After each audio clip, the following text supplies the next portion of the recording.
नमस्कार दोस्तों। आज फिर से मेरे साथ एक बार मिस्टर नवरूप सिंह हैं, जो मेरे दोस्त और दिल्ली हाई कोर्ट के जाने माने वकील हैं। आज हम लोग बात करेंगे ऑपरेशन सिंदूर और इसके बाद उभरता हुआ सिचुएशन के बारे में कि जो भी हमने पहलगाम टेरर अटैक के रिस्पांस में जो हमने ऑपरेशन सिंदूर को इनिशिएट किया था as promised by our prime minister, and how the operation sindoor has impacted Pakistan's defense preparation, and it has revealed their entire the loopholes in the Pakistani defense establishments, and how what was the performance of Indian defense forces during operation Sindoor और हमने उनको किस तरह से उनको नुकसान पहुंचाया और आगे जियोपॉलिटिकल सिचुएशंस किस तरीके से मोड़ ले सकता है, इसके बारे में गहराई से बात करेंगे मैं और नवरूप सिंह।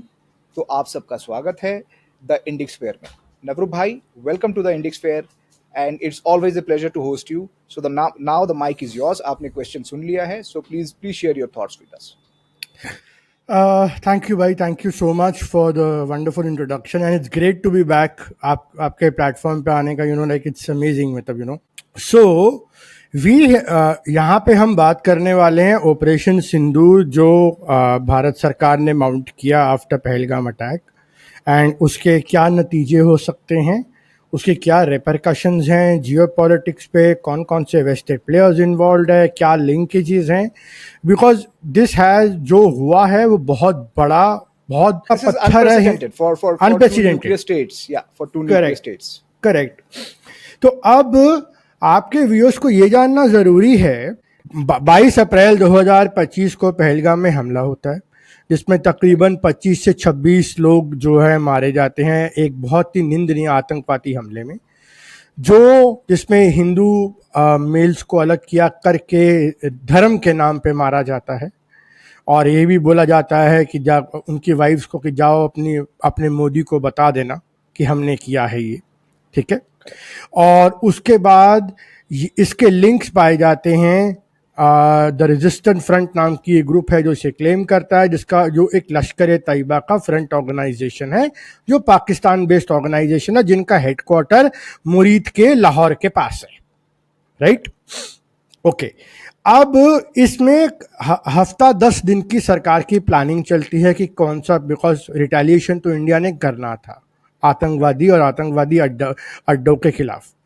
तो अब prime minister made it very clear. या करेक्ट। तो ऑलमोस्ट आप 7 तारीख सुबह देखो तो हम लोगों ने बहुत सारे टारगेट्स को टारगेट किया, जिसमें आपकी एयरफोर्स इन्वॉल्व थी, जिसमें 9 टारगेट्स थे, जिसमें POJK that is Pakistan occupied Jammu Kashmir में था, मस्जिद सियाना बिलाल मुजफ्फराबाद, सवाई नाला कैंप मुजफ्फराबाद, मस्जिद अल हल अदीस बरनाला बिम्बर, मस्जिद अब्बास कोटली, ट्रेनिंग कैंप गुलपुर कोटली। फिर प्रॉपर पाकिस्तान के पंजाब में जहां इसको टारगेट किया गया वो था मरकज़ तैयबा मुल्क के LET headquarters, Markaz Subhan Allah Bahawalpur Jaish e Mohammad, Mehmoona Joya Sialkot and a site near Shakargarh Punjab. अब टोटल अगर आप देखेंगे तो यहाँ पे तकरीबन 100 से ज्यादा आतंकवादी मारे गए हैं, ठीक है, इंडिया की स्ट्राइक में। ओनली टारगेटेड द टेररिस्ट हाइडआउट्स और द टेररिस्ट कैंप्स। हाँ, और इतना प्रिसीजन स्कैल्प मिसाइल्स के जरिए और हैमर प्रिसीजन गाइडेड बॉम्ब्स के जरिए का, इतना ड्रोन्स के जरिए इतना स्पेसिफिकली मारा गया कि सिविलियन पॉपुलेशन को आसपास in dense cities like Bahawalpur मुरीद के, उनको नॉर्मल सिविलियंस को नुकसान ना पहुंचे। तो it wasn't targeted. Timing morning का time, very early morning, so that there is minimal presence of people, common people. Correct, बिल्कुल। तो अब यहाँ पे ये होता है। उसके बाद अगले दिन सुबह 7 तारीख को सुबह जब ये ऑपरेशन होता है तो ये पूरी की पूरी प्रेस कॉन्फ्रेंस होती है। अब इसमें ना आपको एक चीज समझना पड़ेगा, बहुत इंपॉर्टेंट आतंकवादी मारे गए थे इसमें, जो 5 फेमस जो सरकार ने बताया है। मुद्दसर कादियान आलियास अबू जिंदल लश्कर तोयबा का आइडियोलॉजिकल हेड है। हाफिज मोहम्मद जमील जो ब्रदर इन लॉ है मसूद अजहर का, जैश ए मोहम्मद का ट्रेनर रहा है, ठीक है। मौलाना यूसुफ तकार जो IC-814 की हाईजैकिंग से 1999 की लिंक था। Khalid alias Abu Al Aksha, arms trafficker commander operating from Faisalabad, and Mohammad Hasan Khan, operational coordinator of Jaish e Mohammad in Pakistan occupied Kashmir. तो ये 5 इंपॉर्टेंट टेररिस्ट जो हैं, जो इनमें से कुछ जो वर्ल्ड नोन फेमस टेररिस्ट थे, one of them was also involved in the beheading of Daniel Pearl, ठीक है। Even he was killed in the terror strikes. So India के लिए strategically this was a big success, because without hitting Pakistani military पर से, without hitting Pakistani civilians, we gave specific targeting of terror camps, the nerve centers of terror of Jaish-e-Mohammed in Bahawalpur and Lashkar-e-Taiba in Muridke, and some camps in Pakistan occupied Kashmir. Correct. Absolutely. Precision हाँ जी, strikes. बिल्कुल precision strike. अब इसके बाद अगले दिन obviously as expected Pakistan का reaction आता है, ठीक है। तो पाकिस्तान क्या कहता है? पाकिस्तान कहता है देखो इंडिया ने हमारे ऊपर अग्रेशन किया, ये किया, उनका ड्रामा चालू होता है। और उसके बाद पाकिस्तान उसी रात को पुंछ में बहुत हेवी शेलिंग करता है, जहां पे हम देखते हैं 7 तारीख रात को कि 12 इंडियंस मरते हैं, जिसमें पुंछ का गुरुद्वारा भी हिट होता है, 4 ग्रंथीज भी मारे जाते हैं, छोटे छोटे बच्चों के सर स्कल्स खुल के बाहर, ब्रेन और इंटेस्टाइन लोगों के बाहर आ जाते हैं। इतनी भयानक तरीके से पाकिस्तान शेलिंग करता है पुंछ पे, जो आज तक कभी देखी ही नहीं गई। So और 7 so Navru bhai, I would like to remind my viewers, because I mean, if some of you, some of them must have missed it, that Pakistan has attacked our civilian areas in Yep. retaliation of our strikes in the terrorist camps, and they have cold-bloodedly selected the civilian areas, including our Gurudwara, which is obviously, which it doesn't house any terrorist or terrorism activities. So Absolutely. so that was their response, I mean, ladies and gentlemen, from their side. Correct.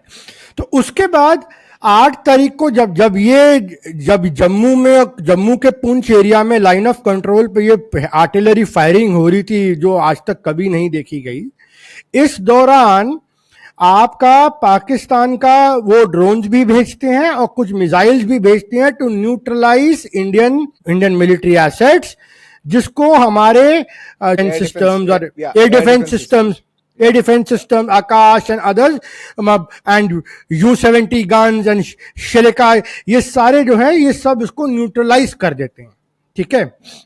And इसमें then उसके बाद 8 तारीख को पाकिस्तान फिर दोबारा जो होता है मिसाइल ड्रोन अटैक करता है, और वहां पे एक कॉन्फ्लिक्ट होता है, when we have a dog fight in the air, जहां पे वो क्लेम करते हैं कि जी आपका हमने रफेल गिरा दिया, आपके बठिंडा एयरबेस उड़ा दिया, आपका उधमपुर पे S-400 उड़ा दिया, मतलब कुछ भी वाइल्ड क्लेम्स जो उन्होंने उल जलूल क्लेम्स जो हैं वो बनाते गए, ठीक है।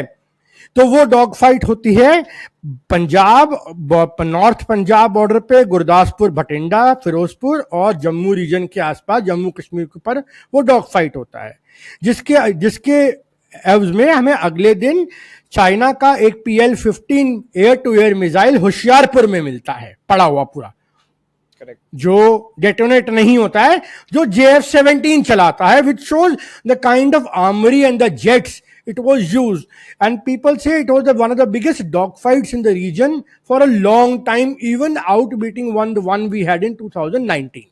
And Navru, if you see the kind of missile that we have received, situation of the missile, so it was more likely, it came down along with the jet, क्योंकि ये fired missile नहीं था। Correct, बिल्कुल, क्योंकि missile पूरी almost 2 piece में थी, anyone could lift it and take it home. Correct. It was not fired at all. Correct. Right? तो उसके बाद क्योंकि रात को ये डॉग फाइट हुई और ये हमला हुआ, तो इंडिया का स्टैंड 7 तारीख को बहुत क्लियर था कि आपने 22 तारीख को पहलगाम में एस्केलेट किया हमला करके, हमने उसका जवाबी कार्रवाई की आतंकवादी अड्डों के खिलाफ। अब अगर आप रिटेलिएट करेंगे और एस्केलेट करेंगे तो हमें जवाब देना पड़ेगा। इन्होंने we will hit you harder, इन्होंने किया। इन्होंने पुंछ में फायरिंग करके रिलीजियस प्लेसेस को हिट किया। अगले दिन इन्होंने डॉग फाइट करी। उसके जवाब में फिर इंडिया ने 9 तारीख को इजराइल के हायरोप ड्रोन्स जो हैं, मतलब वो एक ड्रोन वॉरफेयर का नया सिलसिला चालू हुआ, जहां हमने इनके ड्रोन्स भेजे वहां पे ऑपोजिट साइड पे, ठीक है। और वो हम कोई there was from their side it was all claims, but from our side it was, it was proper visuals. Everybody in the world has seen the Harop, descending and hitting their air defense system. Correct, उनके air defence system. उसी दिन सुबह हमने लाहौर के वॉल्टन naval command centre पे China द्वारा दी गई, yes, HQ9, हाँ, HQ9 बैटरी उड़ाई।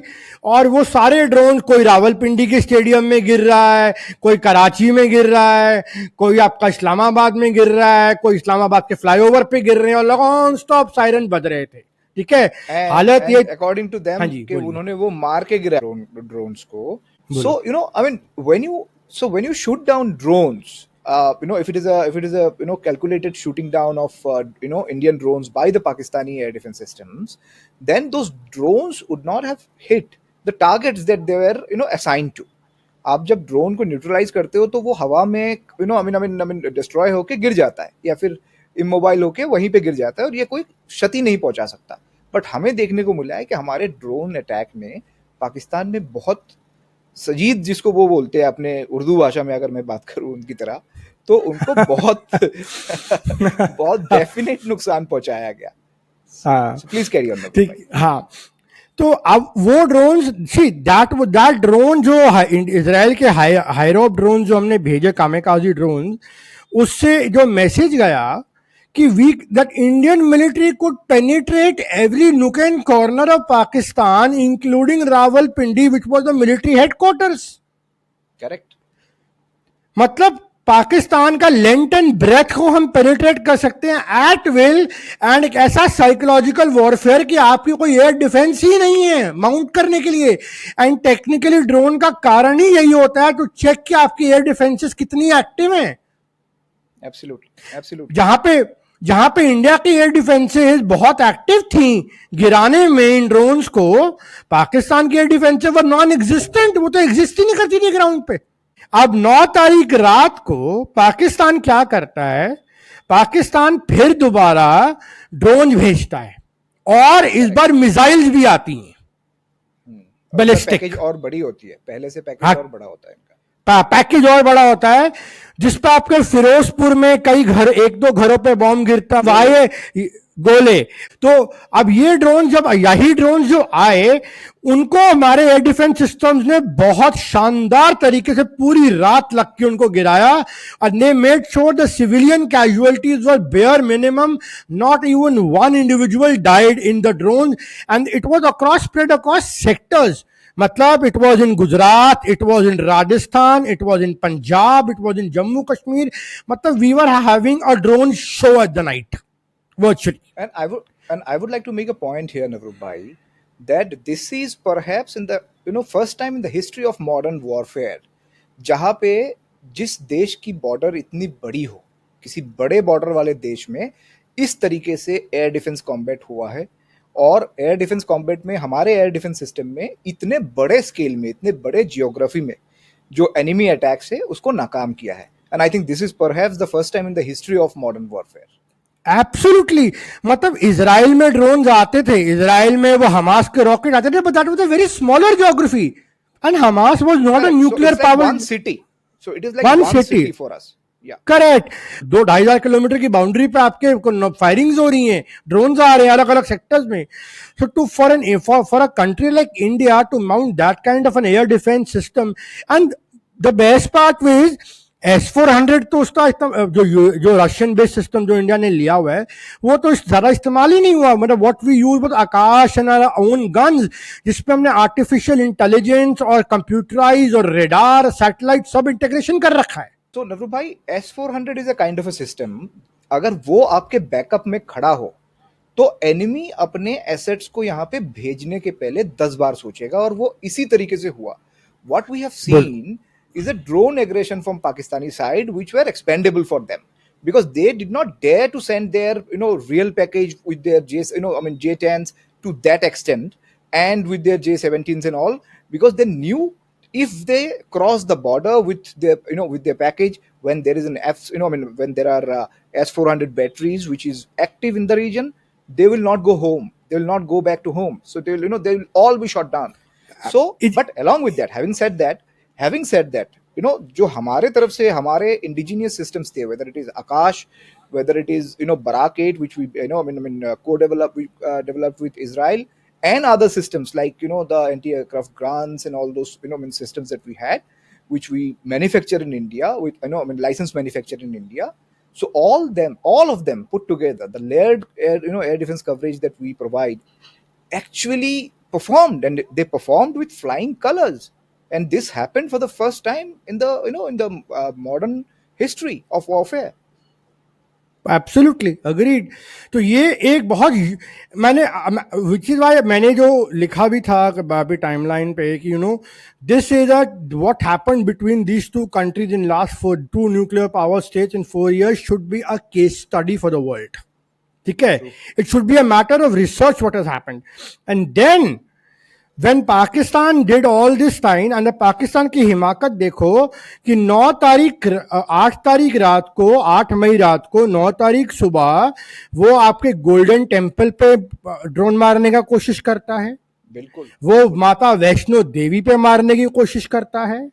वो उनका एक फटा हुआ मिसाइल जो है आपको ऊना में मिलता है, हिमाचल में पठानकोट के ऊपर, बिकॉज वो माता चिंतपूर्णी को टारगेट करना था. एंड सबसे बड़ी हिमाकत ये थी कि उन्होंने एक फतेह 2 बैलिस्टिक मिसाइल दिल्ली के लिए छोड़ दिया, जिसको सिरसा पे बराक 8 ने गिराया, मिसाइल डिफेंस सिस्टम ने. True. अब ये चीज करते हुए, अब ऐसी चीज के होते हुए, this is when the thing really went out of hand and the decision was taken. भाई बहुत हो गया, now the red line has been cross and India must now retaliate to Pakistan escalation, और करारा जवाब आना चाहिए. और जैसा कि न्यूज बता रही है अब, कि जो अब तो खबर आ चुकी है, हमारे जो एयर चीफ मार्शल हैं AP सिंह, उन्होंने 9 तारीख को रात को ये पूरा प्लान डिवाइस किया as per what is available on the public records. CNN मतलब आ चुका है, लोगों ने ट्वीट किया कि which air bases to hit on Pakistan's Himakat to send missiles to Delhi and our religious places, and hitting even a Shiva temple in Jammu, and with a drone. That was a hit. तो मतलब पाकिस्तान ने सारी सीमाएं लांगी, उसने civilians को target करा पूरी रात, उसने रिलीजियस प्लेसेस, हिंदुओं की, सिखों, किसी को नहीं छोड़ा. ठीक है, they had no affection. But Navru bhai, we would also like to mention that they have tried their best to hit our armed forces establishment, military bases, air bases. वहां पे वो कुछ भी नहीं कर पाए, वहां पे बिल्कुल फेल थे वो. और जो एरियाज उनके आर्टिलरी रेंज में था, वहां पे उन्होंने सबसे ज्यादा क्षति पहुंचाया. Absolutely. So their missiles and their drones have failed miserably. Absolutely. So whatever they have scored is because of their artillery. It is not because of their missile and drones, which Correct. Obviously we have also responded. If you follow the Pakistani news and all, we have responded appropriately. बिल्कुल. मतलब अब आप ये देखो भाई कि उन्होंने आपके मतलब गुरुद्वारों और मंदिरों को तो खैर टारगेट किया, आपके मिलिट्री बेस भटिंडा, उधमपुर, पठानकोट, जो आपके मेन बेसेस है नॉर्थ में, उनको भी टारगेट किया. ठीक है, कोशिश करी. अब कोशिश करी, लेकिन सक्सेसफुल नहीं हो पाए। वो तो हमने प्रधानमंत्री की विजिट पे देखा उधमपुर में, जब उन्होंने एड्रेस किया, इधर base is absolutely sound and normal. But और वहां नटू भाई, इस पे हमारे फोर्सेस की हमें दाद देनी चाहिए, बिकॉज सी जब आप कोई कॉन्फ्लिक्ट में जाते हो, और मतलब आई मीन यू नो एक ठीक ठाक एनिमी के अगेंस्ट में आप जब कोई कॉन्फ्लिक्ट में जाते हो, तो लॉसेस बहुत आम है। आई मीन दुनिया की सबसे बड़ी मिलिट्रीज जो होते हैं, लॉसेस उनको भी होता है। यूक्रेनियन ड्रोन्स ने भी you know I mean Moscow में जाके उन्होंने हिट करा था। So see I mean this is not a movie, you also get hit if it is a war, but true but in this particular conflict, entire spectrum of our defense I mean this thing locations and areas of importance were completely guarded by our air defense systems, so absolutely which is remarkable achievement. And I would also like to welcome our friends from Pakistan, if any of them are watching this, that okay guys, आप लोगों को बिल्कुल गलत बताया जा रहा है यहां पे, whether it is Delhi, whether it is Chandigarh, whether it is any other airbase, हमारे एक एयरबेस को आप लोगों ने टच भी नहीं कर पाए। So forget about our cities, forget about our this things. सी फॉरवर्ड पोस्ट को टारगेट करना is not an achievement, because वो चलता रहता है दोनों साइड से। इट इज लाइक गोलाबारी, जो हमारा नॉर्मल एलओसी में आए दिन होता रहता है। बट जो मिसाइल अटैक करके आपको बेचा जा रहा है कि हमने मिसाइल अटैक कर दी, हमने वो कर दिया, there is nothing at all, zero.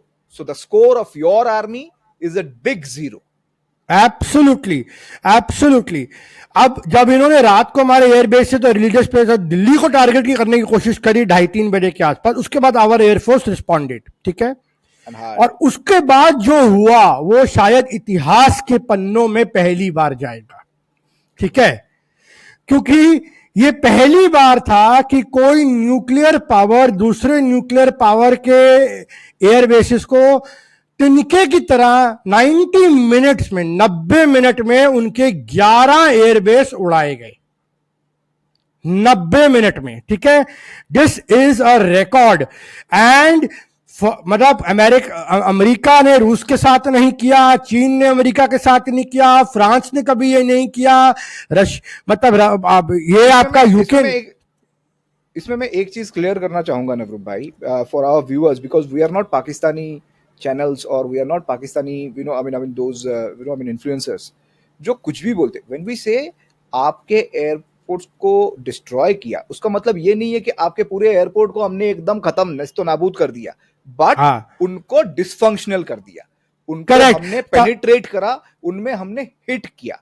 So those so in the first phase of war, even a hit on your airport is a massive attack, is a massive success. You need to understand that. आप सोचो, अगर आपने आप जैसे रहीम यार खान था, I am giving you an example, Rahim Yar Khan पे आपने पूरा क्रिएटर बना दिया ब्रह्मोस के जरिए, ठीक है। We all have seen that. Yeah. Correct. तो अब रहीम यार खान जो इनका बेस था, जो जहां पे शेख जायद एयरपोर्ट है, जहां से सारे यूएई रॉयल्स भी आते हैं, सब कुछ करते हैं। अब टेक्निकली आप चाहो तो उसको 2-3 महीने में रिपेयर कर सकते हो, लेकिन आप ये 6 महीने में, आप ये सोचिए अगर आप 11 airbase can be taken out with in a span of 90 minutes, और ये 6 घंटे की टोटल एयर एक्सरसाइज थी। अगर ये 2-3 दिन चल जाए तो आपकी पूरी एयर की पूरी डिसफंक्शनल किया जा सकता है आपकी एयरफोर्स को। और नवरूप भाई, अगर आप हमारी एयरफोर्स की जो ब्रीफिंग हुई है इसके बाद, इसको आप इस पे थोड़ा सा ध्यान देंगे, तो हमारा मकसद उनके एयरक्राफ्ट को बहुत बड़े नंबर पे डिस्ट्रॉय करना था ही नहीं। We wanted to make it a point that we can penetrate into your system and cause you damage, so it is time for you to think twice before you escalate this any further, and we have very effectively passed on that message. Correct. So now let me for आपके viewers के लिए let me recap कौन कौन से basis थे और क्या क्या वहां पे था, जिसको जो टू अंडरस्टैंड कि क्या क्या हुआ है। पहला था पहला है सरगोड़ा एयरबेस, जो अब रीनेम करके बन गया मुशाफ एयरबेस, जो हेडक्वार्टर है पाकिस्तानी एयरफोर्स का। यहाँ पे F-16 है, JF-17 है, मिराज 5 स्क्वाड्रन है, और ये वही सरगोड़ा है जिसके पास किराना हिल है, सॉरी, जहां पे आपके अंडरग्राउंड बंकर्स में आपके न्यूक्लियर वेपन स्टोर्ड हैं, जिस पे बहुत बड़ा हिट हुआ है। और आज टॉम कूपर ने, जो एक ऑस्ट्रियन एक्सपर्ट है, उसने उसका आज आया है, आज सुबह इंडिया टाइम्स ऑफ इंडिया में, कल उसके इंटरव्यूज भी आ रहे थे, जो इंडिपेंडेंट एक्सपर्ट है, जिसने बालाकोट पे भी बोला था कि India has been a clear-cut winner, so much so that if a nuclear power can attack nuclear bunker of another power and close off the entrance to the base where nuclear bombs are inaccessible to that country, and that country cannot retaliate, nothing else is required to be said. Right? So This is what he said. The message is very clear कि अगर आप लोग as a country अपना काम करेंगे, आप लोग अपने इकोनॉमी पे ध्यान देंगे, आप लोग अपने लोगों की लाइफ स्टैंडर्ड एंड लिविंग को बढ़ाने में ध्यान देंगे, तो इंडिया को आपसे कोई मतलब नहीं है। India will never ever bother you guys. आप जो कर रहे हैं अपने कंट्री के बारे में, वो आपके हाथ में, वो आप करिए। बट जहां पे आप लोगों ने ये सब करना शुरू किया, this is not the era where you guys were fighting against Soviet Russia, जहां पे आप लोगों को डॉलर्स मिल रहे थे फ्री में, और आपके जो वहां पे दल्ले जो सारे अपने जो आपके जनरल्स है, उन्होंने वहां पे नोट छाप रहे थे। ये जमाना चला गया है, इसको आपको एक्सेप्ट करना पड़ेगा, इसको आपको एक्सेप्ट करना पड़ेगा। और आपको एक चीज भूल जाना पड़ेगा, आपको शुरुआत से एक चीज झूठ बोला गया है। अब जब जो भी आप लोगों में से थोड़े से पढ़े लिखे हैं, बहुत सारे लोग जो बाहर चले गए हैं, वो लोग हमारे साथ डिस्कशंस में प्राइवेट में बोलते हैं कि वी नो कि Kashmir does not belong to us, we know that India has the legal point in Kashmir. But अब क्या करें, अब तो कश्मीर हमारी आदत बन चुकी है। कश्मीर अगर आपकी आदत बन चुकी है, कश्मीर में जिहाद अगर आपकी आदत बन चुकी है, इस आदत को आप बदलिए, क्योंकि वो कैंसर है आप लोगों के लिए। एक दिन ऐसा आएगा कि कोई पाकिस्तान नाम की चीज बचेगी ही नहीं बिकॉज ऑफ दिस आदत। उस टाइम पे वो सारे के सारे जनरलों के जो फैमिलीज है वो बाहर बैठे होंगे, आप लोग मरेंगे, आपकी जिसमें जलेगी, आपकी वहां पे जो रेडिएशन आप लोग सहेंगे। और हम ये भी बता दें, आपके पास, हमें पता है आपके पास भी एटम बम है, बट हम इसके लिए तैयार हैं। We are ready to pay the price to defend our country because we have not attacked any country. You guys are the aggressor, and we are defending our country, and we will defend it at any cost. And if you cross the nuclear threshold, trust me, I'm not an army expert. I'm not, anybody who's in any sort of a power. I can tell that as an ordinary citizen of India, if you guys cross any threshold, you guys will be destroyed like a professional. मतलब मैं इतना ही बोल सकता हूँ भाई, मुझे वाजपेयी जी का coat याद आ गया। उन्होंने कहा था कि ये न्यूक्लियर एटम बम की धमकी हमें मत देना, आपने एक चलाया, पाकिस्तान पहला बम चला तो देगा, लेकिन उसके अगले दिन का सूरज नहीं देखेगा वो, ठीक है। बट तो वो उस टाइम का था नवरूप भाई। हाँ, अब हमारे पास जिस तरीके की सैटेलाइट नेटवर्क है, और अगले 5 साल में जिस तरीके की सैटेलाइट नेटवर्क हमारी होने जा रही है, वो जहां पे मूव करेंगे, we will attack them. They don't need to fire even if they make the maneuver, we will destroy them. Correct. So now let me quickly run through the bases, and then we move on to the larger geopolitical tamasha which is going on in the region. Sure. कौन power क्या क्या कर रहा है। तो the second after Sargodha में discuss किया, जहां पे पाकिस्तान एयरफोर्स के F-16, F-17 मिराज, किराना, हेल एंड न्यूक्लियर बंकर से। दूसरा है रफीकी एयरबेस शोरकोट, या मिराज फाइटर्स और क्रिटिकल डाइवर्जन बेस है।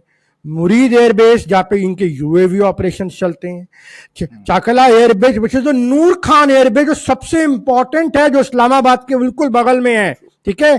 यहां पे इनका न्यूक्लियर कमांड सेंटर है, जिसको हिट किया गया, और इतना बुरा हिट किया गया, जिनके वीडियोज अवेलेबल हैं कि क्यों कह रहे कि रात में भी सूरज हो गया था, ठीक है। इट वॉज दिन में भी हमने इनको, रात में भी हमने इनको सूरज का दर्शन करवाए थे, ठीक है। और हालत ये थी कि जनरल मुनीर अपने न्यूक्लियर बंकर में छुपे हुए थे जब ये एयरबेस अटैक हुआ था, ठीक है। ये है आपका चकला एयरबेस या नूर खान एयरबेस, जहां से इनका न्यूक्लियर कमांड चलता है। यहां पे भी इनके F-16 विराजमान हैं। सिमिलरली रहीम यार खान जो इंडिया के बॉर्डर के उस पार है, यहां से ड्रोन डिप्लॉयमेंट करते हैं। सुकूर एंड चुनियन एयरबेस है जो कराची के कोस्टल डिफेंसेस है। यहां तक कि एक कराची कैंट पे भी बाद में डीजीएमओ के लास्ट कॉन्फ्रेंस पे वहां पे भी हमला किया गया। सिमिलरली जेकबाबाद है, भोलारी है और स्कर्दू है। इन तीनों पे पाकिस्तान के एयरबेसेस पर टोटल 11 एयरबेस रेडार सिस्टम्स, चाहे वो लॉकहीड के हो, चाहे वो चाइनीज एयर डिफेंस सिस्टम्स हो, सारे के सारे आपकी एयर डिफेंस सिस्टम को क्रिपल कर दिया गया। आई emphasize cripple so that you cannot mount a counter escalation against the Indian Air Force, yet it was not a total destruction, ताकि it was a warning to you that we are not for war, that you better stop this nonsense. ठीक है, right? तो ये था। अब इसमें interesting बात ये है कि जेकबाबाद और सरगोड़ा में F-16 थे जहां पे अमेरिकन इंजीनियर्स नॉर्मली काम करते थे, और स्कर्दू वो बेस है पाकिस्तान ऑक्यूपाइड कश्मीर में जहां से चाइना काम करता है। So here is the angle जहां पे आप ये दो पावर्स जो है अमेरिका और चाइना यहां पे आती हैं। अब यहां पे हम जियोपॉलिटिक्स पे आते हैं।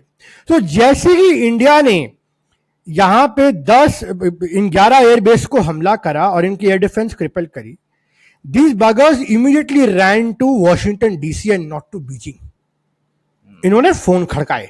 मतलब असली बाप तो वही है। एग्जैक्टली, मालिक बचाओ। तो फिर अमेरिका से जेडी वांस का प्रधानमंत्री मोदी को फोन आता है और उनको कहा जाता है कि can you de-escalate and give an off ramp to Pakistan. ये ऑफ रैंप वाला सिस्टम बड़ा अच्छा है, जैसे कोई फैशन शो का वर्क हो रहा हो, भैया ऑफ रैंप दे दो इन लोगों को। ठीक है, ठीक है। ये रियल वर्ल्ड है। अब हमारे प्रधानमंत्री ने बोला कि नहीं जी, देखो हम डी-एस्केलेट नहीं करेंगे। चालू इन्होंने किया, बंद भी यही करेंगे। हाँ, बंद हम करेंगे। इनको बोलिए अगर इनको डी-एस्केलेशन चाहिए ना तो ये डायरेक्टली हमें डीजीएमओ की हॉटलाइन हमारे दोनों के बीच में है, ये उन पे हम हमारे डीजीएमओ को संपर्क कर ले। इस मामले में ये मोदी है। हाँ, बिल्कुल बिल्कुल बिल्कुल बिल्कुल। 12:30 बजे जब तक हम इनका सत्यानाश कर चुके थे पूरे इनके एयर बेसिस का और इनके एयर डिफेंस सिस्टम का, इनकी एयरफोर्स खड़े होकर मुंह देख रही थी, मूर्ख दर्शक बन चुकी थी।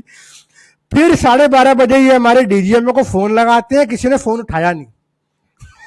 ये नितिन गोखले की याद आ रही है, रेडिफ में छपा है कि उसने छापा है, he given in an interview, who's a defense analyst and journalist, he has written, Gokhale is a very respected, ठीक है, and very neutral. So he said 12:30 बजे Pakistani DGMO called the Indian DGMO and they did not pick up the phone, busy है, अभी बाद में आना। ठीक है, अभी ऑपरेशंस पूरे हो रहे हैं। ठीक है, उसके बाद फिर 2:30 बजे फिर दोबारा फोन पिकअप होता है और फिर डिसाइड हो, वो कहते हैं कि हमें सीज फायर चाहिए। तो इंडियन साइड ऑब्जेक्ट करती है कि दुख, ये सीज फायर नहीं हो सकती, हम वॉर में थोड़ी हैं, ये तो ऑपरेशन था। ठीक है, आपको डिटर करने का, ताकि आप और आगे एस्केलेट मत करिए और आप परमाणु हथियार इस्तेमाल मत करिए, इसलिए हमने आपके nuclear command centre nuclear command centre at Noor Khan और बंकर एट किराना हिल पे मारा, ताकि आप we deter you that you dare not use those weapons against us. Right, हमारा पर्पस आपको डिटर करना था, आपको क्रिपल करना था, आपको डिस्ट्रॉय करना नहीं था। ये बहुत बड़ा फर्क है। And if you see the choice of weapons that we used, those are all weapons of deterrence. Absolutely. So अगर हमें डिस्ट्रॉय करना होता तो हम अपने अग्नि यूज करते यार। करेक्ट, अग्नि पृथ्वी इस्तेमाल होती, आपको बैलिस्टिक मिसाइल यूज होती, हमने बैलिस्टिक यूज ही नहीं किया। सो नाउ 2:30 बजे इसे जब इन्होंने अप्रोच किया तो हमने कहा देखो सीज फायर तो नहीं हो सकती, उसमें लीगल एग्रीमेंट होगा, उसके लीगल इंप्लीकेशंस होते हैं, and we are not in a war, there is no POW, there is no war over here, so we will do cessation of military activities, we'll halt it, we halt it, so we agreed कि हम halt कर देंगे इसे। उसके बाद before even we could announce, राष्ट्रपति Trump कूद जाते हैं बीच में। वो तो भाई उसने अपना ही खुद ही ढिंडोरा पीट दिया पहले ही। वो ढिंडोरा है अपना पीट रहा है, उसको उसको नोबेल पीस प्राइज जीतना होगा शायद, इसीलिए कर रहा है वो। सो ट्रम्प जो है वो कौन से समय कौन से मूड पे होते हैं वो उनके अलावा तो कोई और बता नहीं सकता। हाँ हाँ, मतलब ट्रम्प कूद गया, God bless people of India, million मरने से बच गए, ठीक है, न्यूक्लियर हॉलोकॉस्ट होने वाला था, ठीक है, the man exaggerate like anything, ठीक है, okay, and he try to pre-empt the Indian, ठीक है, और ये भी बोला, झूठ देखो, कि हमने ट्रेड को इस्तेमाल किया लेवरेज, ठीक है, right, trade is the flavour of the season for him. हाँ, trade is the flavour of the season, तो हमने ट्रेड इस्तेमाल किया, we trade with India and Pakistan both, बहुत अच्छी बात। अच्छा, उसके बाद हमने 3:30 बजे पर इंडिया की तरफ स्टेटमेंट है कि हमने मिलिट्री एक्टिविटी सीज कर दी है, और लेकिन कमाल देखो, 8:30 5 6 7 बजते बजते खबर आती है कि इंडिया ने WTO में कंप्लेंट फाइल किया है कि हम अमेरिका के खिलाफ एल्यूमिनियम और स्टील पर रेसिप्रोकेशन टैरिफ लगाने जा रहे हैं। तो ट्रम्प भाई साहब, ये आपके ट्रेड टर्म्स थे जिसपे हम माने, ठीक है, तो आप हमें मत बताइए कि भाई हम आपने कोई हमें ट्रेड स्वीटनर ऑफर किया और हम मान गए। अगर वो माने होते तो हमने आप पे रेसिप्रोकल टैरिफ के लिए प्रपोजल नहीं मारा होता, ठीक है। ऑब्वियसली वी नो पहलगाम के पीछे कौन है और पूरा का पूरा। और इस दौरान ये भी आपके व्यूअर्स को याद रखना है, 9 तारीख को जब हम एक कॉन्फ्लिक्ट में थे, यही अमेरिका जिसका 16% का IMF का शेयर है, इन्होंने $2 बिलियन का इसका लोन सैंक्शन करवाया था। Absolutely, absolutely, and just after the Pahalgam terror attack. Yep, और ये चाहते तो ये उनको रोक सकते थे कि देखो, होल्ड कर सकते थे कि वाह, मीटिंग पोस्टपोन करवा सकते थे कि जब तक आप ये एस्केलेशन बंद नहीं करोगे हम ये लोन नहीं करेंगे आपके लिए, बंद करिए आप ये, ठीक है, बट नहीं। अच्छा, उसके बाद ये भी कमाल का एक फैसेट आपको देखना पड़ेगा कि 4 दिन तक जेडी वांस का इंटरव्यू आता है अलग अलग अमेरिकन चैनल्स पर, मैंने कहा we are not bothered, let them deal on their own, ठीक है, पर जैसे ही पाकिस्तान की ठुकाई हुई इंडियन एयरफोर्स के जरिए, ब्रह्मोस मिसाइल के जरिए, और इनके एयरबेस निकाले गए, इनके air defence system, Lockheed, F-16 सब। भाई मैं आपको, मेरा जो इसमें ना गैस है, मैं आपको बताता हूँ, जेडी बर्न्स और उनके जो ये लोग हैं, उनको लगा कि भाई पाकिस्तान जाके इंडिया के S-400 ठोक के आएगा और 4-5 रफेल गिरा देगा, तो भाई हमारा जो है, हम जाके बेचेंगे, इसके बाद F-35 भी हम बेचेंगे और उनको बोलेंगे ये S-400 तो घटिया चीज है, इसको वापस कर दो और हमारे से F-35 खरीद लो। बहुत पॉसिबल चांस है, बट इसके नजदीक भी नहीं आ पाए, हमारे बंदों ने ठोक दी उनको। करेक्ट। और इसके बाद जैसे ही ठोकना शुरू हुआ तो फिर ये इनकी बिल्कुल हिल गई, ये लोग इनको बोले भाई ये तो हमारे बच्चे ठुक रहे हैं, इसको रोको किसी तरीके से, बचाओ बचाओ बचाओ बचाओ। मतलब वो अपनी, मतलब if I am permitted to say, the master came to save its mistress. Absolutely correct, absolutely correct. Save Pakistan, save Pakistan. It ran to DC. It did not run. It did not run to Beijing. और इस दौरान ये जानना जरूरी है कि Chinese राष्ट्रपति ने, ना चाइनीज सेना ने मूवमेंट किया, लेकिन चाइनीज राष्ट्रपति मॉस्को में व्लादिमीर पुतिन के साथ मीटिंग कर रहे थे। ये होता नहीं है भाई, जब हमारा कोई दोस्त हमसे उधार मांगने आता है तो हम निकल लेते पहले ही। हाँ भाई, वो आने वाला भाई, घर से निकल ले पहले, ठीक है। और नीचे बोल के आया होगा कि भैया आए तो बोल देना मैं घर पे नहीं हूँ। हाँ बिल्कुल, ये वही वाला काम था भाई। Sorry, I don't want to use that word on social media, ठीक है। एनीवेज, तो ये चीज होती है। अब लेकिन कहते हैं ना, कुत्ते की दुम है, मानती तो है नहीं, सीधी तो होती नहीं है, ठीक है। फिर रात को अटैक ड्रोन्स आए, नहीं बाज आएंगे, फिर रात को ड्रोन हुए। इस बीच में एक चीज और हुआ इंटरेस्टिंग, मैं आपको बताता हूँ। इस बीच में क्या हुआ ना, बिल्कुल एकदम शांत रहा, उन्होंने बहुत बैलेंस स्टेटमेंट दिया इसके बाद भी। बिल्कुल। इसके बाद रात को जब ये डिजनी सीजफायर हुआ, वैंग यी का और NSA डोवल का एक वार्तालाप होता है और उसमें एक स्टेटमेंट आता है, वेरी इंपॉर्टेंट। जहां पे वो कहते हैं कि we welcome the de-escalation and Mr. Doval has told us that NSA Doval has told us that India does not intend to initiate a war in this, and it was a limited action which was supposed to be done. So our intentions to your viewers was never to go into POK or capture it or capture any part of Pakistan as such. Our operation was limited to avenge the Pahalgam terror attack, So this is which we did. exactly what has been reiterated by the Chinese, foreign minister. Correct. लेकिन पाकिस्तान बाज तो आएगा नहीं, उसने escalate किया और उसने मुंह की खाई. अब अगर आप जो रिपोर्ट्स बाहर आ रही हैं, मतलब Pakistan went into a denial mode कि गिरा ही नहीं है कुछ, ठीक है, हमारे एयरबेस सही है, ये है वो है, सब कुछ मतलब उल जलूल बकवास. उसके बाद मैक्सर के सैटेलाइट फोटोग्राफ्स, रॉयटर्स, ठीक है, ये सब ने रिपोर्ट किया है कि पूरे विद क्लियर रेजोल्यूशन इमेजेस जो ट्विटर पे, सोशल मीडिया पे, इंस्टाग्राम पे, यूट्यूब वीडियोस में, that what kind of damage Pakistan has sustained and the kind of drones, kind of radars which it has lost in air defense system. At least 20% of the assets of Pakistani Air Force has been destroyed in this 6-hour campaign by Indian Air Force. So I think, Navrup bhai, if you follow it from a warfare point of view, I think our electronic warfare capabilities and our air defense capabilities have proven to be miles ahead. I think decades ahead, ahead of Pakistan at the moment. Absolutely, we are no. Pakistan is absolutely no match to it. What we have integrated defense system where one defense system can talk to another defense system, missile firing, launchers, drones. It is interconnected. जो interoperability जो आई है ना Indian forces में last 4 years में after 2019. I think it was initiated by General Rawat. General Rawat and supported by Prime Minister Modi. So yep. I think it is a era-defining, initiative. The integration of our forces.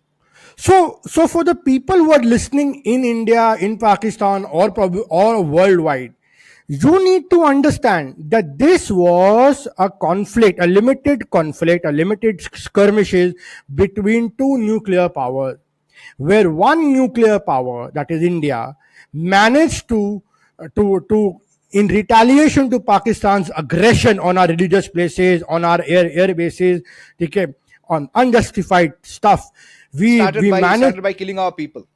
Started by killing our people in Pahalgam.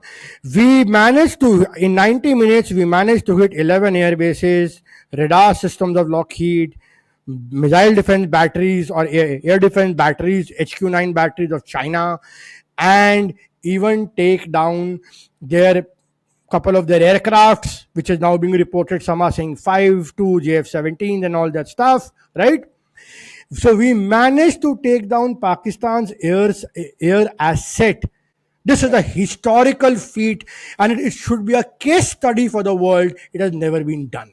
So Navrup bhai, my next question to you therefore is that now we have understood in detail कि ये किस तरीके से हमारा response किस तरीके से escalate हुआ step by step और कहाँ पे जाके ये रुका और क्यों रुका.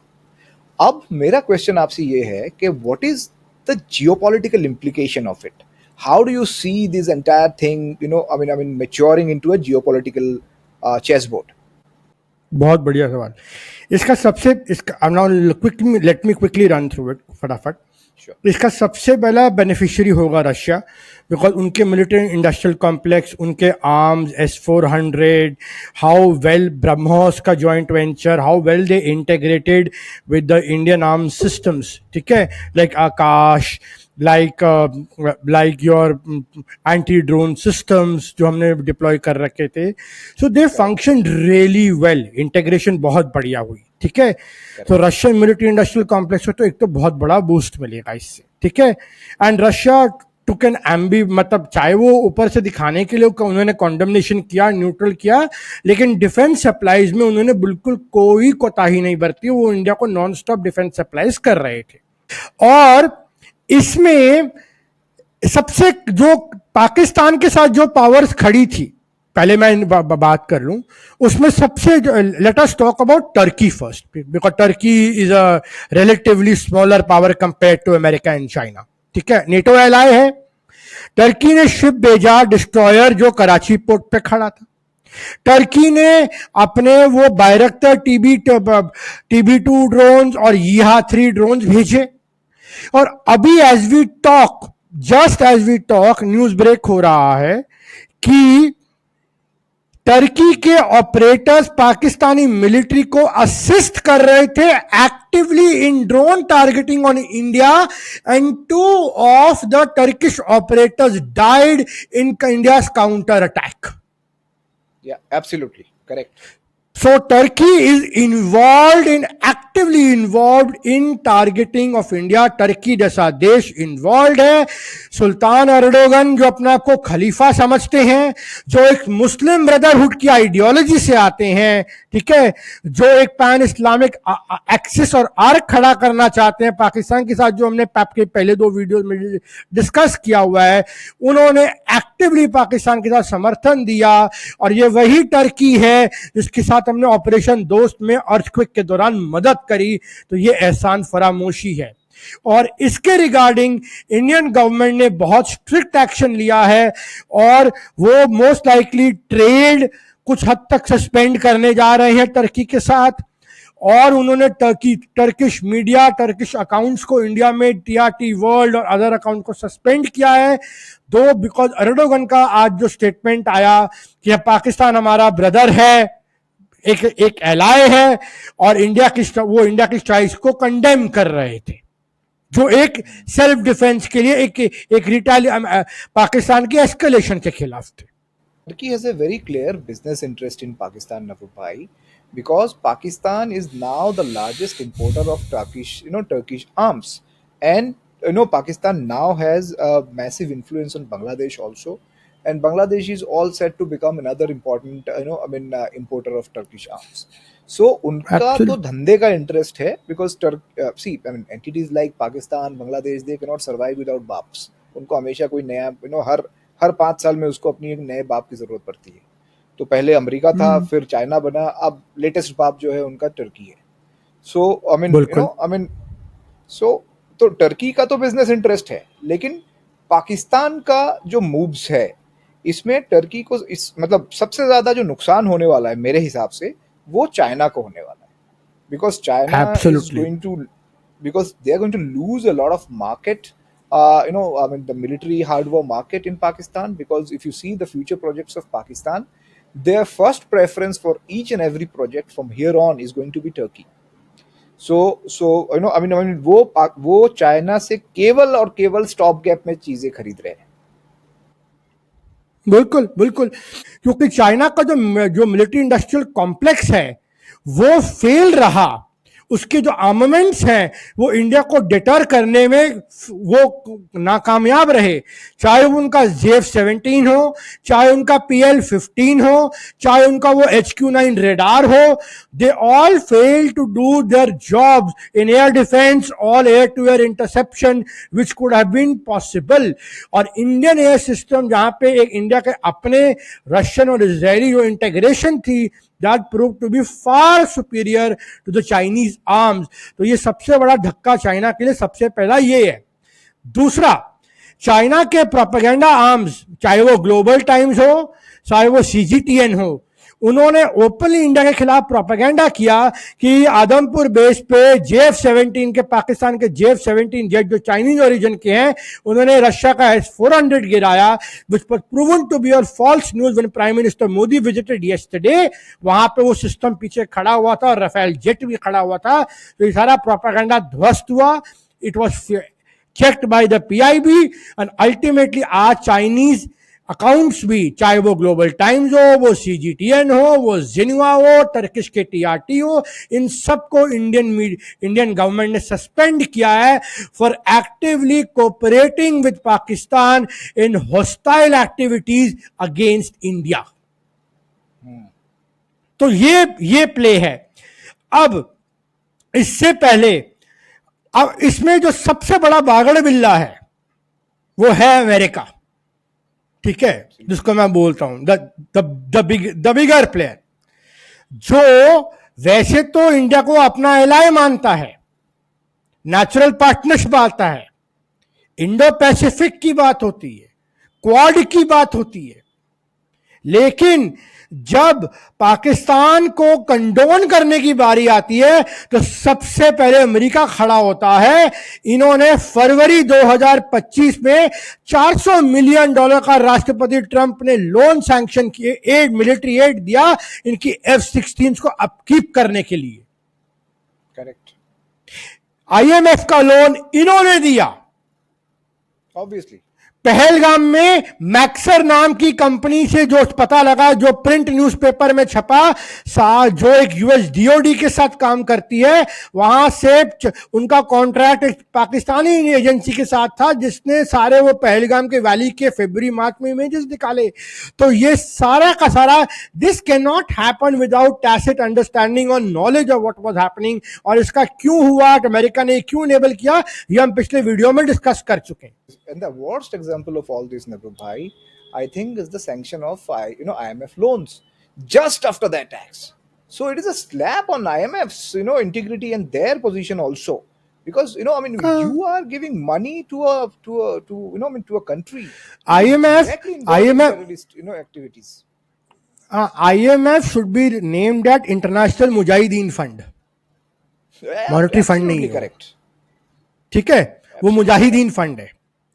एंड मुजाहिदीन से मुझे याद आया, आज व्हेन वी आर टॉकिंग, राष्ट्रपति ट्रंप रियाद में है, ठीक है, करेक्ट, और वेरी इंटरेस्टिंग है बिकॉज ये इसका रिलेशन है, ये जो पूरे इवेंट चल रहा है आप लोगों को समझ में आ जाएगा। अगर किसी ने आपके पहले 2 वीडियो देखे हैं मुस्लिम ब्रदरहुड के बारे में सुना, आपको समझ में आ जाएगा इस पूरा तमाशा क्या है। राष्ट्रपति ट्रंप जब रियाद में है तो वो सीरिया के राष्ट्रपति अहमद अल शरा से मिल रहे हैं at instant of south. Terrorist था 6 महीने पहले तक, जो अल कायदा के फॉर्मर अल कायदा एंड फॉर्मर आईसिस के आतंकवादी घोषित है, जिन पे यूएस के स्टेट डिपार्टमेंट पे $10 मिलियन का इनाम था डिपार्टमेंट ऑफ जस्टिस द्वारा, जो इराक में वॉर लड़े और अमेरिकन सोल्जर्स और अमेरिकन कॉन्ट्रैक्टर्स को मारने में जिनका रोल था, उनसे अमेरिकन राष्ट्रपति मिल रहे हैं। So Navrup bhai, can I come in here? हाँ जी, बोलो। Yeah, so please understand one thing, viewers. This is very important and critical what Navrup bhai is trying to explain. Because जिस तरह से आज के जो सीरियन लीडर बना बैठा है वो अलकायदा से जुड़ा हुआ था, उस पे यूएन और यूएस का सैंक्शन था, और वो भी एक मैसिव अमाउंट का उनके ऊपर बाउंटी भी था। So now they are going and meeting the same terrorist as the leader of Syria. So please understand why we do not get the condemnation from US जब पाकिस्तानी मिलिट्री जाके वहां पे terrorists की जनाजे में जाके अपनी सर झुकाते हैं, सजदा करते हैं, और उस पे यूएस की तरफ से कोई बयान क्यों नहीं आता? Because they are used to it. They are used to use these terrorists for their own benefits. और जब इनको लेजिटिमाइज करने की टाइम आती है तो बहुत आराम से द हाईएस्ट लेवल पे वो कर सकते हैं बिना कोई शर्म के। बिल्कुल इंपॉर्टेंट पॉइंट, करेक्ट। और आपको ये याद होगा 1983 में राष्ट्रपति रीगन ने अफगान मुजाहिदीन से ओवल ऑफिस में मिले थे। ये उसके बाद पहली बार है कोई अमेरिकन राष्ट्रपति आतंकवादियों से मिल रहा है, मतलब डिक्लेयर्ड आतंकवादियों से जो उनके बाउंटी पे थे, ठीक है, और उनको सजदा कर रहा है, उनसे बातचीत कर रहा है। आप क्या अमेरिका से एक्सपेक्ट करेंगे? लेकिन एक लाख इनके राष्ट्रपति तो हाफिज सईद से मिलेगा कल को, अगर उनको फायदा है तो। हाँ बिल्कुल, ये transactional presidents, as simple as that.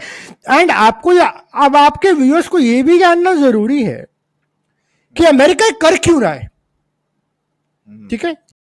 ऐसी हरकतें अमेरिका इसलिए कर रहा है क्योंकि राष्ट्रपति ट्रंप का जो फॉरेन पॉलिसी है और जो इकोनॉमिक पॉलिसी है वो एक तरीके से डेड एंड पे पहुंचा है। वो ऐसे पहुंचा है, जो स्कॉट बेसेंट का जो उनके ट्रेजरी का प्लान था ट्रेड रीसेट करने का, कि हमें इंटरेस्ट रेट 3% पे लेके आने और अमेरिका के लोन को जो $60 ट्रिलियन रिन्यू होना है उसको लोअर इंटरेस्ट रेट पे कराना, वो पॉसिबल नहीं हो पाया। वो क्यों नहीं पॉसिबल हो पाया? बिकॉज आपकी जो ईस्टर्न पावर्स हैं, चाइना, कोरिया, जापान, जिनके स्पेसिफिकली जापान जिसने ट्रेजरीज बेची, एंड इंडिया, इन्होंने डील्स को अग्री नहीं किया, विच इज वाई और जेरोम पावल ने रेट्स नीचे नहीं किए, तो ट्रेजरी यील्ड्स हाई हैं, इंटरेस्ट रेट्स हाई हैं। तो अब आपको उसी लेवल पे 4.5 के लेवल पे आपको रिन्यू कराना पड़ेगा। उसको आपको $1 ट्रिलियन चाहिए इंटरेस्ट देने के लिए। उसके लिए आपको जाना पड़ रहा है कभी कतारीज के पास जो मुस्लिम ब्रदरहुड के हैं, कभी आपको जाना पड़ रहा है सऊदीज के पास, कभी आपको जाना पड़ रहा है एमिरातीज के पास, ताकि आप वहां से फंड्स जो हैं अपने ले सके, तो for investments and sovereign wealth funds को इन्वेस्टमेंट कराएं और उसके जरिए कैपिटलाइज करके आप अपने डेट को भी हेल्प करें रोल ओवर करने में। तो America is his Middle East trip as a clear-cut target of raising $1 trillion for American economy. Absolutely. And like he used a very classic phrase a few months back. Oh, every country is willing to kiss my ass. Right? Yeah. राष्ट्रपति Trump ने अपनी rally पे कहा था, ठीक है? So now they are willing to kiss the ass of Muslim brotherhood. ठीक है? To get money. ठीक है? To get money from Qatar for जो वो एक बोइंग सप्लाई कर रहा है, टू गेट मनी, और उसके लिए ये अपने एलाइज की मारने को तैयार है।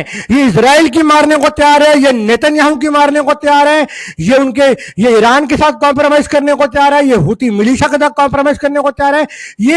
ये इस्लामिक टेररिज्म जो एक रैडिकल रूप ले चुका है, जो एक मुस्लिम ब्रदरहुड आइडियोलॉजी है, ठीक है, ये उसको कंडोन करने को तैयार है अपने बिजनेस इंटरेस्ट के लिए। इसने चाइना से डील कर ली 30% पे, 30-10 पे। करेक्ट। और वो डील क्यों हुई? वो डील उस दिन हुई जिस दिन इंडिया ने पाकिस्तान के बेसिस उड़ाए। करेक्ट। बिकॉज वहां पे G2 कंसेंसस को, G2 को यह डर लगा कि कहीं इंडिया उठा के एक तीसरी पावर की शक्ति के तौर पे क्लेम ना कर दे। So they need to work together. And China ने, तो ये चीज आप from China's side also they have also budged, because उन्होंने भी 30-10 के डील को ओके कर दिया। करेक्ट। सो नाउ भाई द ब्रॉडर ट्रेंड इज कि America is compromising for its business interest, even working to shun its allies, ideology, even its own trade policy, for anything, commercial interest के लिए वो कुछ भी करने को तैयार है। उसको वो उनके लिए कोई आइडियोलॉजी नहीं है, कुछ नहीं है। तो अगर अमेरिका एक ट्रांजैक्शनल रिलेशनशिप लगा रहा है, तो हमें उसको एक एज अ बिजनेस पार्टनर देखना चाहिए, एक एलाई के तौर पे नहीं देखना चाहिए। Absolutely correct. Absolutely. And I believe both China and America should be viewed as a transactional partner on case-to-case basis. That's it. Absolutely. And countries like Turkey, who are equally participant and along with China needs, along with Chinese elements, अगर वो पाकिस्तान को abate करते हैं, terror को, या protect करते हैं, या अब देखो it's a known fact that China so many times has protected the Pakistani terrorists from UN sanction committees. Absolutely. So we need to take the necessity. We need to we are going to be the third largest economy. हमें अब वो पंच करने पड़ेंगे, या Turkey को बोले अच्छा भाई अगर तू पाकिस्तान को समर्थन करेगा, ट्रेड खत्म, फ्लाइट्स खत्म, ये खत्म. And there is a very important thing that we need to understand, and the viewers need to understand. See, if America can treat India and Pakistan on the same parameter, like Trump आज के date में ये दोनों country का नाम भी इकट्ठे लेता है जैसे कि ये कोई 1980s है, तो अगर इस तरह से इंडिया और पाकिस्तान को अगर एक ही जैसे डील ट्रीट करा जाएगा, तो हम भी चाइना और यूएस को एक ही जैसे ट्रीट करेंगे। Case to case basis. Correct, बराबर पे केस टू केस बेसिस पे करो। जहां से हमें हमें चाइना पे इंटरेस्ट है वहां काम करो, जहां यूएस से इंटरेस्ट है वहां काम करो। जैसे नो म्यांमार लव में लॉस्ट। नवरू भाई, in the east, on the eastern theatre, our interest and Chinese interests are similar, so will we should work with them there. So and correct, on the हमारा। या प्लीज कैरी ऑन, सॉरी। हाँ जी बोलो, चलिए आप No, बताओ, please. आप Myanmar पे बोल रहे थे। Yeah, so I mean, in Myanmar, if you see what the design of American establishment, what they're trying to create there, it is very dangerous for I mean India's sovereignty. So और इसमें हमारा और Chinese की जो interests है वो similar है. So we need to work with बिल्कुल। Chinese on that particular front. और अगर हमारा इंटरेस्ट See, चाइनीज के खिलाफ है in Pakistan and in this thing, तो हमें अलग काम करना चाहिए. And we should also remember that there is a lot of news shops in India which are directly either US owned or influenced massively by the US. So we should be very, very careful about completely and blindly trusting any side, whether it is China or USA, and only stick to our national interests. बिल्कुल। तो in sum and substance Russia and Israel has proven to be India steady partner. Kargil में भी थे, अभी भी हैं। Absolutely. ठीक है। Turkey has proven to be the worst, ठीक है, in the whole case, providing drones, actively conniving for drone strikes on Indian civilians. This deserves a rebuke like anything. China is an active conniver with Pakistan, चाहे वो nuclear programme हो, चाहे वो missile programme हो, चाहे वो उनके मिलिटेंट्स को उनको सैंक्शन कमेटी से बचाना हो, चाहे वो सीपैक हो, चाहे वो कश्मीर की सॉवरेनिटी को वायलेट करना हो पाकिस्तान ऑक्यूपाइड कश्मीर में। China has been a main backer, and America the biggest hypocrite, जो अपने फायदे के लिए, ट्रांजैक्शनलिज्म के लिए मुस्लिम ब्रदरहुड से कोलैबोरेट करेगा, चाहे वो कतार हो, चाहे वो टर्की हो, चाहे वो पाकिस्तान हो, चाहे वो हमास से बात करनी हो, चाहे वो हुती से बात करनी हो। ये जो पूरा का पूरा जो ये जो चल रहा है ना, we need to be very, हमें समझ होनी चाहिए कि हम किन से डील कर रहे हैं और हमारे कौन हमारे फेवर में और कौन हमारे खिलाफ में है। ठीक है। एंड आपने मीडिया का बात किया, it is very essential to know that western media पागलों की तरह पिछले 4 दिन से यह प्रूफ साबित करने में लगा हुआ है, अरे इनका तो राफेल गिरा है, Indian air force has lost. Bloomberg, ये खाली वेस्टर्न मीडिया नहीं, ब्लूमबर्ग 2 चाइनीज ऑथर को लेके आता है और कहता है Chinese were the main Victus and in Indo पाक वॉर। रॉयटर्स बोलता है कि आपके यहाँ पे S-400 की बैटरीज को मार के गिराया गया है। मार गिराया, राइट। सो आईएसआई प्रोपेगेंडा, बिल्कुल ISI propaganda, Chinese propaganda western media outlets carry कर रही है। ये आपको क्या दिखा रहा है ब्लूमबर्ग, रॉयटर्स? ये आपको क्या दिखा रहा है? ये आपको ये दिखा रहा है कि ऊपर चाहे ऊपर सब अलग अलग दिखते हैं, अंदर के सतह पे they all are in shock. Navroo भाई शॉक। हम बहुत ज्यादा पीछे नहीं जाएंगे, बट दुनिया में जिनको जियोपॉलिटिक्स के जो स्टूडेंट्स है या फिर उसको फॉलो करते हैं, तो उनको अच्छी तरीके से पता है कि चाइना को न्यूक्स किसने दिया। तो जिन्होंने चाइना को न्यूक्स दिया वो कुछ बोले नहीं जब चाइना ने इसको आगे पाकिस्तान को दे दिया। बिल्कुल। सो इस जियोपॉलिटिकल सेक्शन को कंक्लूड करते हुए मैं इतना कहूंगा कि जो इंडिया ने किया, that was a shocking thing on 10 मई को सुबह, जब 90 मिनट में पाकिस्तान के एक न्यूक्लियर पावर के अपने बेसिस और एयर डिफेंस उड़वाए। That was something unprecedented, and London से लेके, ब्रसल से लेके Washington, Beijing and Ankara, there were shock waves. They did not know how to react, and now their sole aim, अब इनका sole aim रहेगा किस तरीके से इंडिया की इस ग्रोइंग पावर को स्टंट किया जाए। Economic chaos, social chaos, media scams निकालना, फाइनेंशियल बंगलिंग्स निकालना, आपको टारगेट करना ट्रेड से, रॉ मटेरियल्स को रिस्ट्रिक्ट करना, चाहे आपके ऊपर टैरिफ्स लगाना, अब ये सारे हथकंडे अपनाए जाएंगे। सो टू कल्मिनेट, एक सम में अगर मैं बात करूं आपके व्यूअर्स के लिए, कि जियोपॉलिटिकली एक समन सब्सटेंस जो सिचुएशन है उसमें Turkey is the main one of the main culprits, जो पाकिस्तान को ड्रोन दे रहा है। पाकिस्तान के साथ पैन इस्लामिक आइडियोलॉजी है, मुस्लिम ब्रदरहुड है, जो एक्सपेंशन बांग्लादेश तक बढ़ रहा है, बैरक्तार आ रहे हैं। टर्की के ड्रोन ऑपरेटर्स इंडिया के खिलाफ लगाए गए पाकिस्तान में ड्रोन मारने के लिए। A couple of them have been killed as per the news sources as well. और साथ साथ में आपका जो टर्किश वॉरशिप जो है वो कराची पोर्ट पे खड़ी थी पाकिस्तान को बचाने के लिए, और F-16 भी रिपेयर करता है। नेटो एलाय है by the way, everyone needs to remember, NATO ally, और बिना यूएस के कुछ नहीं होता है यहाँ पे, ठीक है।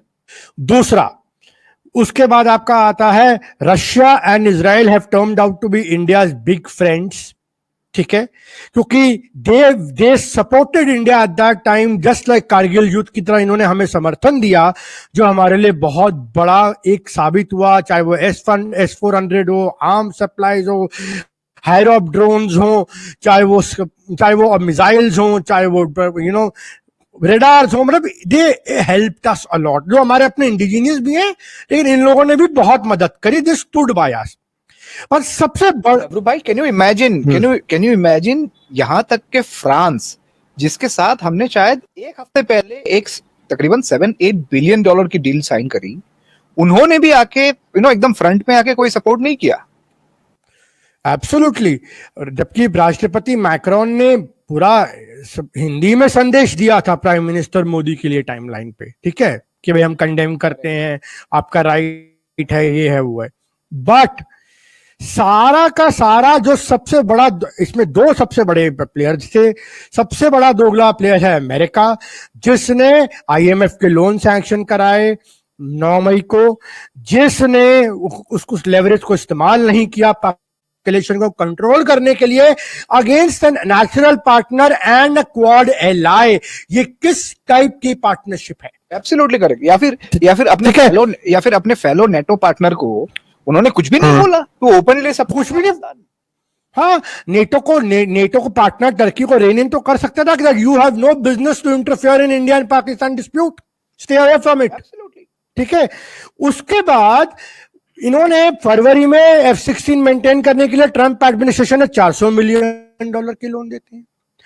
उसके बाद अब ये जाके मुस्लिम ब्रदरहुड के पैटर्न्स को, चाहे वो अहमद अल शरा हो, वो कतारीज हो, वो टर्की हो, चाहे वो नेतन्याहू को धोखा देना हो, ईरान को लेके हुती के साथ एग्रीमेंट करना हो, ये सारे काम ट्रंप एडमिनिस्ट्रेशन कर रहे हैं just for transactional business partnership, even at the expense of their allies and natural partners.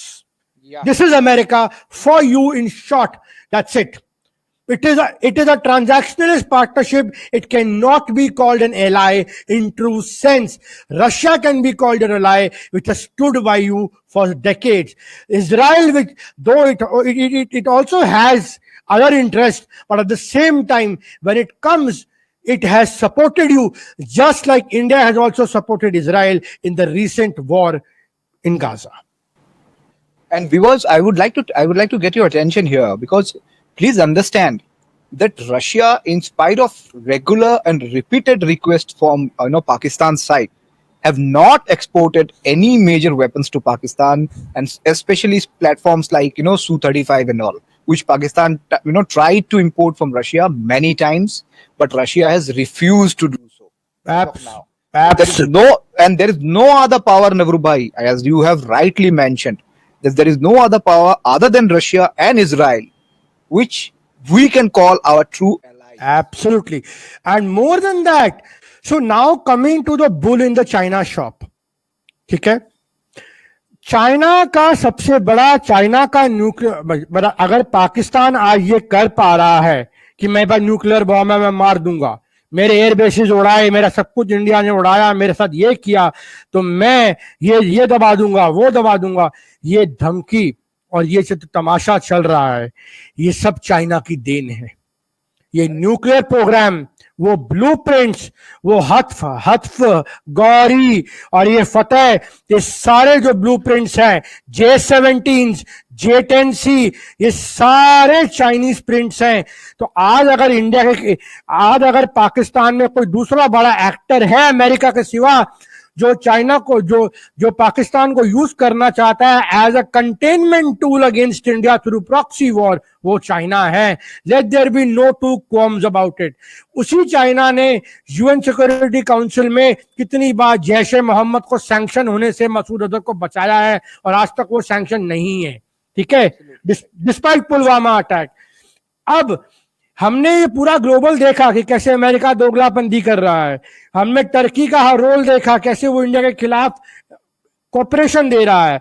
हमने रशिया और इजराइल का इंडिया को सपोर्ट देखा। हमने चाइना की अबेटमेंट ऑफ पाकिस्तान टेरर देखा।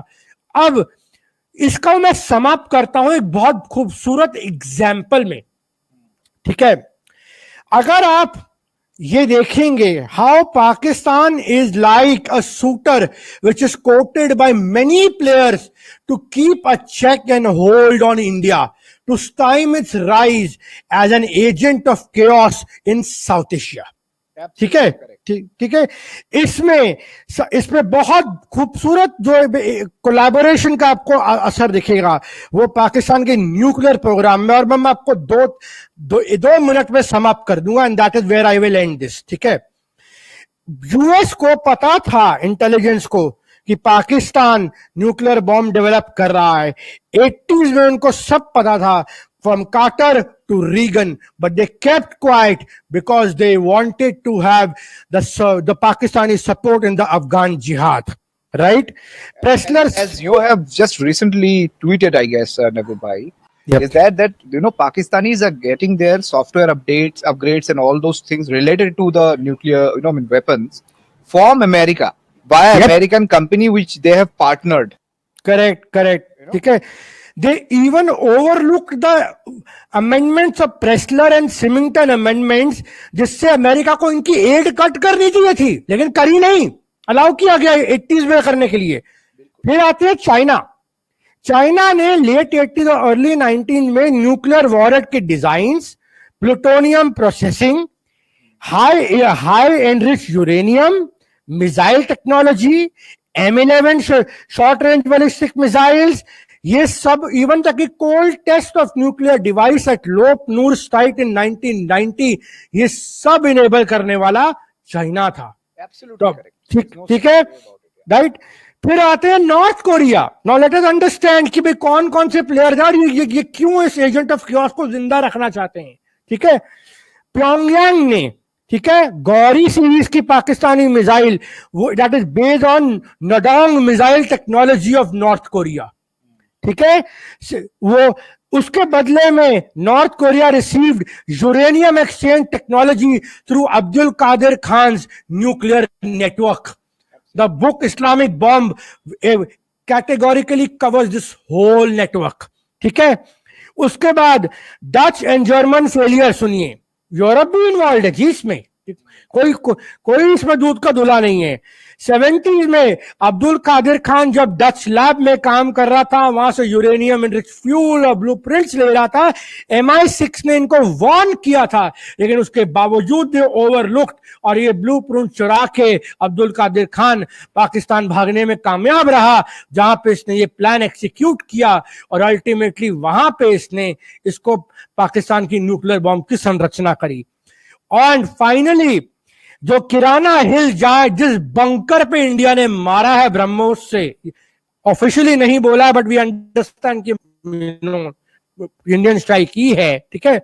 That is a secret cold site, मतलब F-16 पे टैक्टिकल न्यूक्स लोड करना। वहां पे ये टेस्ट करते थे विदाउट अ न्यूक्लियर वॉरहेड कि अगर हम बॉम्ब ड्रॉप करेंगे तो वो कैसे रिएक्ट करेगा, कैसे खुलेगा। So the Kirana hills near Sargodha airbase used to be the most important site जो इंडिया ने बॉम्ब किया। Noor Khan was the nuclear command centre जो इंडिया ने बॉम्ब किया, जहां आसिम मुनीर एक रैट की तरह न्यूक्लियर बंकर में दबे हुए थे। So now you can see, in case of Pakistan, actors like China, North Korea, actors like USA, they've all enabled this monster, this agent of chaos to rise. And ये क्यों rise किया गया? ताकि India के rise को रोका जा सके as a regional power, as a manufacturing power and as a global power. And now I come back to my final words. यहां पे बिकॉज एंड वो क्यों है, विच इज वाई 10 मई की जो इंडिया की स्टेटमेंट थी, we made a statement to the world कि हमें वेस्ट की वैलिडेशन की जरूरत नहीं है, हमें सबूतों की जरूरत नहीं है. वी नो टेरर फैक्ट्री में ऑपरेट कर रही है, हम जानते हैं ये एक्टर्स इनको अबेट कर रहे हैं और ये पाकिस्तान को कभी अकाउंटेबल होल्ड नहीं करेंगे. 26/11 के बाद हमने देखा, पठानकोट में हमने इनकी टीम को बुला के देखा, ऐसा ही क्यों, and they went back and set की तो इंडिया का अपना कराया हुआ है.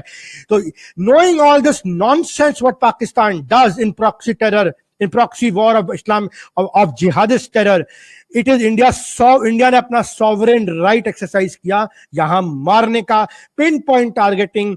And we made a statement to the world, we don't need the world, we will hit you unilaterally where ever we want if you do one more attack on us. और हमारे प्रधानमंत्री की वही स्टेटमेंट आई कल, I think कल या परसों की रात को, जब उन्होंने बहुत दो टूक कहा कि न्यूक्लियर ब्लैकमेल नहीं चलेगा. We are not scared of the nuclear blackmail. We will hit you. We've hit your air bases. We've hit your bunkers. We have hit your air assets. We will hit wherever you harbor these terrorists. It is a university of terrorists जो उन्होंने बना रखी है मुरीद के से लेकर Bahawalpur. And one final thing, all those people, all those countries who are using those ideological traps, Muslim Brotherhood, IMF loans, nuclear blueprints, J10s, J17, अब गौरी को देने वाले, सीपैक बनाने वाले, वो सुन ले, वो कान खोल के आज सुन ले. This is a new India जो अब स्ट्रेटेजिक रिस्ट्रेंट नहीं मेंटेन करेगा. Absolutely. The policy has moved from strategic restraint to sovereign retaliation. This is a fundamental change. The world needs to come to terms with it. G2 needs to come, America and China needs to come to terms with it. The global capitals, चाहे वो London हो, चाहे वो Washington हो, Ankara हो, Beijing हो, the message has reached loud and clear. India has arrived as a power. It will exercise its sovereign rights to protect itself, and no blackmail, no nuclear blackmail will prevail. I mean, hats off to our leadership. The kind of bold step यार, बहुत bold step लिया.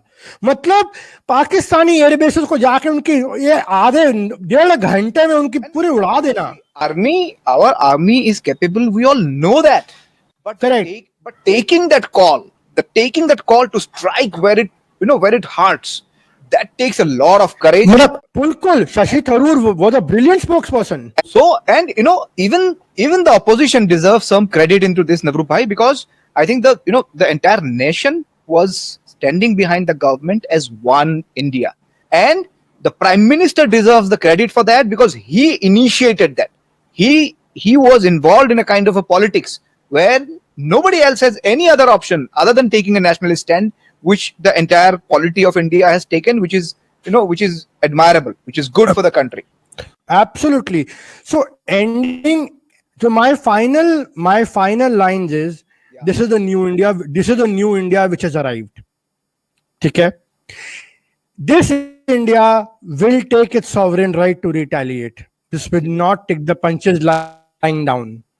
All the world powers who have abetted, America, China, Turkey, they need to listen it through. We are not going to tolerate this agent of chaos who is being deliberately funded and provoked into handling and bringing India down, bringing India's growth, India's story down. This will not happen. This is not only India's decade, this is India's century. We have a very bold leadership who's willing to strike at your heart in Islamabad, in Rawalpindi, in those bunkers where you store those weapons, you even if you dare touch them, and you think of using them. Absolutely, absolutely. So my last message to the whole world will be: you need to understand that behind this jihadist cancer, it is Pakistani military. It is Asim Munir. It is that radical thought that you can target people in the name of religion. Yeah. आप नस्ल के नाम पे, एक faith के नाम पे जाके किसी को, किसी मुल्क को, किसी रेस को टारगेट करें और आप कहें कि ये परमिसिबल है। ये नफरत की राजनीति, हमारी लड़ाई एक विचारधारा से है, एक ऐसी गंदी सोच से है जो ये मेंटालिटी रन करती है, जो आर्मी के रग रग में है। नवरूप भाई, ये उनको करना पड़ता है, because this is the only way they justify the two nation theory. There is no other way. More than that, this is the way they justify going to the IMF and World Bank and getting that aid to their foundations. चाहे वो फौजी foundation होगी, चाहे वो Baharia foundation होगी, चाहे वो trust हो गए, जितना भी मिलिट्री, जो सारे रियल एस्टेट, एग्रीकल्चर, सीमेंट चलाती है, जो पाकिस्तानी मिलिट्री कंट्रोल करती है, उन सब फाउंडेशन में IMF और वर्ल्ड बैंक का पैसा ये लोग खा जाते हैं और पाकिस्तानी अवाम को मिलता है। जाइए जाके सुसाइड बॉम्बर बैंक के कश्मीर में जिहाद करिए। दो ऑप्शन है, या तो आप अरब मुल्कों में जाइए, या फिर यूरोप में जाके टॉयलेट साफ करिए, या फिर गाड़ियां चलाइए, या फिर अपने कंट्री में बैठ के सुसाइड बॉम्बर बनिए। Correct. There is no industry. What kind of state is this? This is an artificial state created on the basis of religion being weaponized as an agent of chaos, and it is time international community needs to come to terms with this. This is an international community, Navru bhai, because they will never come in favor of that, because this favors them.